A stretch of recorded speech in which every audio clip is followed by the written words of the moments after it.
Om Sairam good morning सबू भाई भौणी माने जानिबा निहाती दरकार। नंबर 1 स्वामी स्त्री मध्य जुक्तितर्क किंबा कलह लगी रहिले अशुभ होइथाए एवं घरे अर्थ अभाव देखादेवा सहित दारिद्रता वृद्धि पाई थाए। नंबर 2 राति रे महिला माने केबे भी केश खोलिकरी शोइबा उचित नुहे, यह अशुभ होइथाए एवं नकारात्मक शक्ति वृद्धि पाइबा सहित मन अधिक भावुक होइथाए।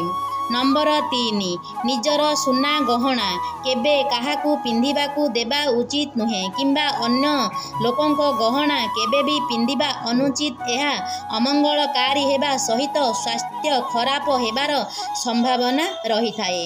नंबर 4 अईठा बासन केबे भी रोषेई करुथिबा चूल्हा उपरे रखिबा उचित नुहे, यह द्वारा दुख एवं दारिद्रता आसिबार संभावना देखा देई थाए। नंबर 5 गुरुवार दिन घरे केबे भी झाड़ू पोछा लगाइबा उचित नुहे, यह द्वारा बृहस्पति कमजोर होई थांती, यह द्वारा घरे सबुबेले अशांति लागी रहिबा सहित दारिद्रता ग्रास करि थाए। नंबर 6 महिला माने सकाळू डेरी रे उठिबा उचित नुहे, यह अमंगलकारी होई थाए एवं परिवारर लोकंको स्वास्थ्य खराब हेबा सहित आर्थिक समस्या देखा देई थाए। नंबर 7 स्त्री लोक माने मंगलसूत्र हाथर चूड़ी कुंडल एवं पाउंजी केबे भी ओह्लाइबा उचित नुहे, यह अशुभ हेबा सहित अमंगलकारी होइताए। नंबर 8 सकाळे खाली पेटरे तुलसी पत्र सेवन करिबा द्वारा बुध ग्रह दोष दूर होइथाए एवं चर्म रोग सहित संक्रमण रोग दूर होइथाए। नंबर 9 स्वामी स्त्री शोइबा घरे प्रजापति मानकर फोटो लगाइबा द्वारा शुभ होइथाए एवं संपर्क रे घनिष्ठता आसिबा सहित मधुर संपर्क स्थापन होइथाए।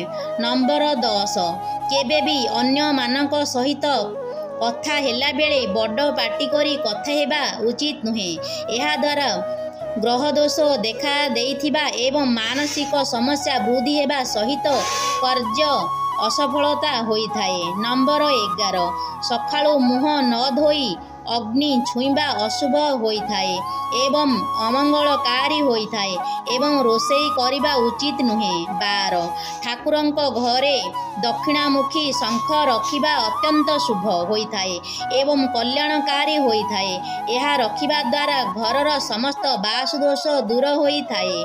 नंबर 13 गुरुवार दिन तुलसी गछ मूलरे क्षीर ढालिले आर्थिक स्थिति मजबूत हेबा सह रोजगार रे होइथिबा लोक मानंकु रोजगार मिलिथाए। नंबर 14 वास्तुशास्त्र अनुसार पूजा घरे ठाकुरंको फोटो व्यतीत को गुरु किंबा पितृंको फोटो लगांतु नहीं, यह द्वारा घरे अशुभ शक्तिर बास होइथाए। नंबर 15 सोमवार दिन कौनसी पात्र रे लुण रखी दान करिबा द्वारा आपणकर मंगल होइथाए एवं आपणक जीवन रे थिबा दुख कष्ट दूर होइथाए। नंबर 16 प्रत्येक दिन माता लक्ष्मी को बेलपत्र अर्पण करिबा द्वारा आपणकर कल्याण होइथाए एवं सुख सौभाग्य प्राप्त होइथाए। नंबर 17 रोषई घरे केबे भी औषध और पूजा सामग्री रखंतु नहीं, यह अमंगल होइथाए। नंबर 18 पैसा रखुथिबा आलमारी सर्वदा दक्षिण दिगरे रखंतु, यह कले शुभ फल मिलिथाए। नंबर 19 घरर गाधुआ घर किंबा पाइखिना कबाट सबुबेले बंद रखिबा उचित, यह कले घरर मंगल होइथाए। नंबर 20 जेउ पुरुष निज स्त्री को सम्मान न करी सबुबेले कली झगड़ा करे स्त्रीर मानसिक चिंता बढ़ाई थाए, जहा फल जे कौनसी काम को भी ठीक रे न करि पारे नाही। स्वामी को धर्म पत्नी छाड़ी गले स्वामी धर्म छड़ा होई जाए। नंबर 21 शोइबा घरे केबे मध्य धला रंगर मार्बल किंबा टाइल लगांतु नहीं, यह द्वारा सही ଘରେ ରହୁଥିବା ମହିଳାମାନଙ୍କ ମନ ସବୁବେଳେ ଅଶାନ୍ତି ରହିଥାଏ। ନମ୍ବର 22 ଘରର ପାଣି ଟାଙ୍କି ସବୁବେଳେ ଉତ୍ତର ଦିଗରେ ରଖିବା ଉଚିତ। ଦକ୍ଷିଣ ଓ ପଶ୍ଚିମ ଦିଗରେ ରଖିବା ଉଚିତ ନୁହେଁ, ଏହା ଅଶୁଭ ହୋଇଥାଏ। ନମ୍ବର 23 ଚାଣକ୍ୟ କହିଛନ୍ତି ହିନ୍ଦୁ ଧର୍ମରେ ମହିଳାମାନଙ୍କୁ ଦେବୀ ରୂପେ ମନାଯାଏ।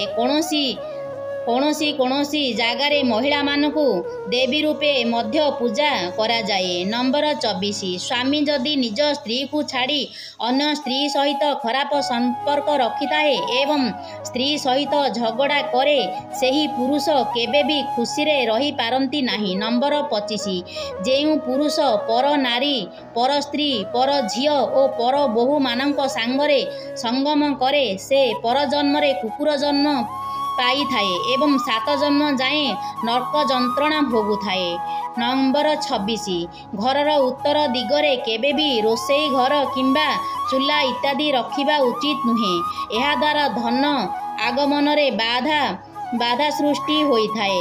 ନମ୍ବର 27 ଘରର ଝାଡ଼ୁକୁ କେବେ ମଧ୍ୟ ରୋଷେଇ ଘରେ ରଖିବା ଉଚିତ ନୁହେଁ କିମ୍ବା ଝାଡ଼ୁରେ କେବେ ବି ଗୋଡ଼ ବାଜିବା ଅନୁଚିତ।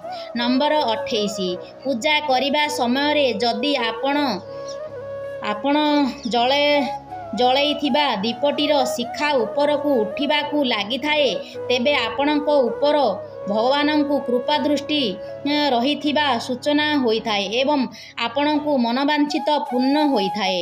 ନମ୍ବର 29 ଗାଧୁଆ ଘରେ ସବୁବେଳେ ସଫା ସୁତୁରା ରଖିବା ଉଚିତ। କେବେ ବି ଅଳିଆ ଆବର୍ଜନା କରିବା ଉଚିତ ନୁହେଁ।